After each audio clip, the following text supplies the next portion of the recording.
Hey everyone, welcome back to the channel where we bring you the most captivating and important geopolitical stories affecting the global south.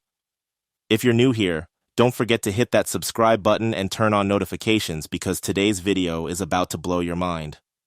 Today, we're discussing Burkina Faso's president, Ibrahim Traore, and his recent bold move that could change the future of his country and its role on the global stage.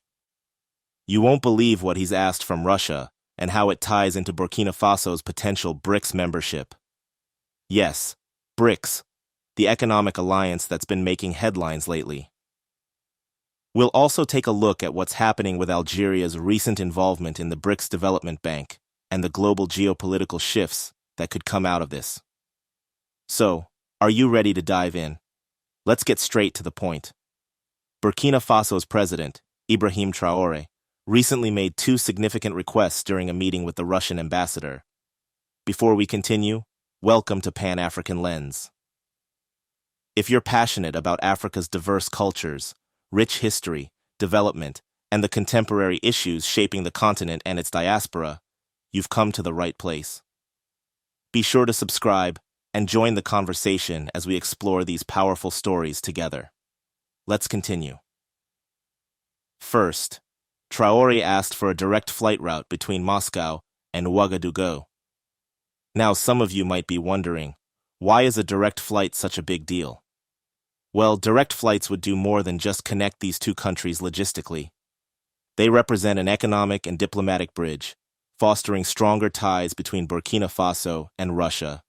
This could lead to increased tourism, greater trade opportunities, and a deeper partnership on multiple fronts, from agriculture to technology. It's a smart move aimed at integrating Burkina Faso more tightly into the global South's rising influence, especially as Russia continues to shift its focus towards Africa in the wake of global sanctions over the Russia-Ukraine war. But wait, that's not all. Traore's second request was monumental. He asked Russia to help Burkina Faso join BRICS. Yes, the same BRICS that includes major emerging markets like Brazil, Russia, India, China, and South Africa. This could be a game changer for Burkina Faso and for the entire geopolitical landscape of the global south. Think about it. What does it mean for Burkina Faso to join BRICS? How would that affect its standing on the world stage? Let me know your thoughts in the comments. Before we go deeper, let's quickly break down what BRICS is and why so many countries, like Burkina Faso, are now looking to join. BRICS, as I mentioned earlier, stands for Brazil, Russia, India, China, and South Africa. These five nations are major economic players and represent a significant chunk of the world's population and GDP. But BRICS isn't just about economics, it's about reshaping global geopolitics. This group serves as a counterbalance to Western-dominated institutions like the IMF and the World Bank.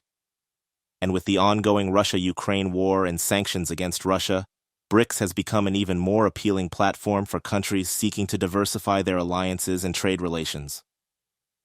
So why is Burkina Faso, a smaller West African nation, so keen on joining?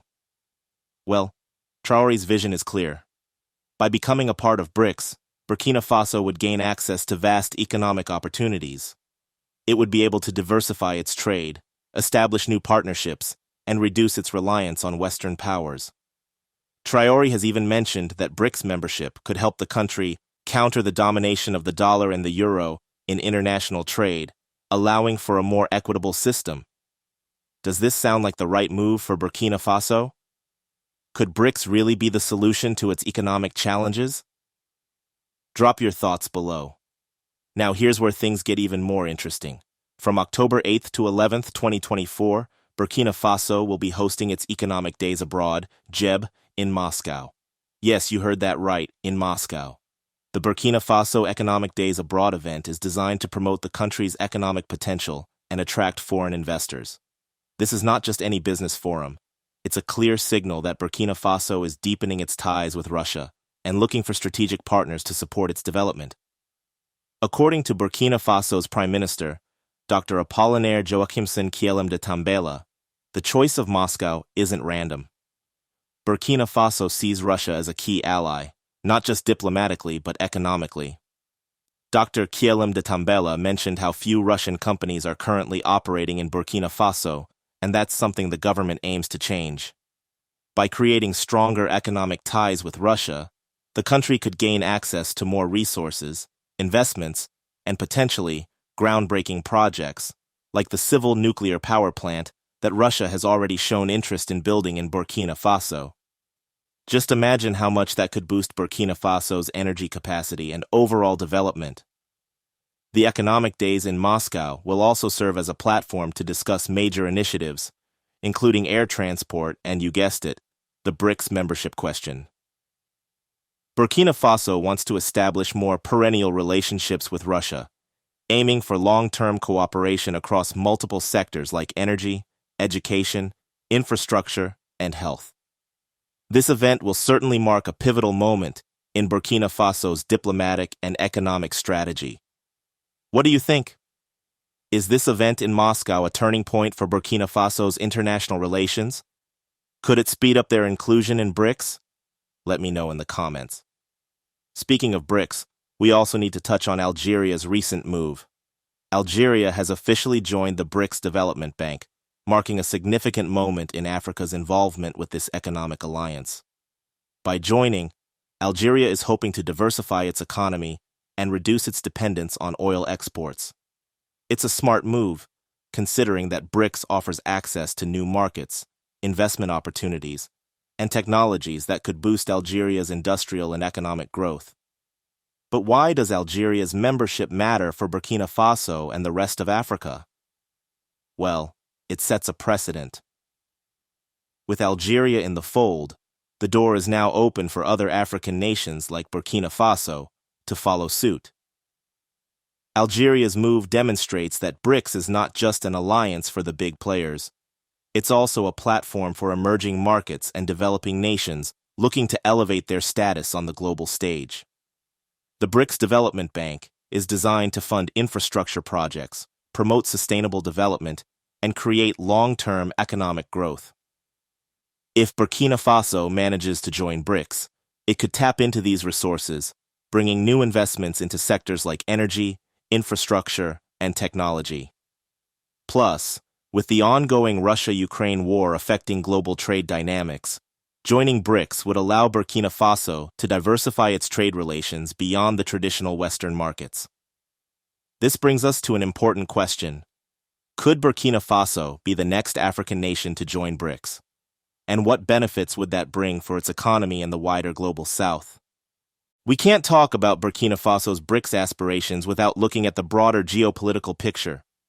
Over the last few years, there's been a clear shift in global alliances, especially with the rise of the global South as a formidable economic force. Russia, in particular, has been at the center of this shift, increasing its engagement with Africa, Latin America, and Asia. The Russia-Africa Summit and the ongoing Russia-Ukraine war have made it clear that Russia is committed to deepening its ties with the global South. Countries like Burkina Faso, which have been historically underdeveloped or sidelined by Western institutions, now have the opportunity to align with BRICS as a way to diversify their alliances. For Traore, this isn't just about economics, it's about positioning Burkina Faso as a key player in the emerging markets of the global South. By joining BRICS, Burkina Faso could gain a stronger voice in international relations, particularly as the world moves toward a multipolar system where Western dominance is no longer guaranteed. Do you think this is the right geopolitical move for Burkina Faso? Will closer ties with Russia and BRICS help them achieve greater independence on the global stage?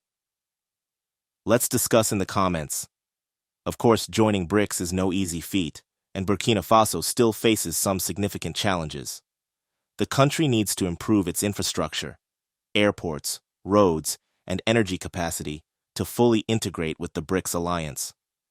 This is why Traore's push for direct flights with Russia is such a critical first step. Moreover, BRICS membership would require Burkina Faso to meet certain political and economic criteria.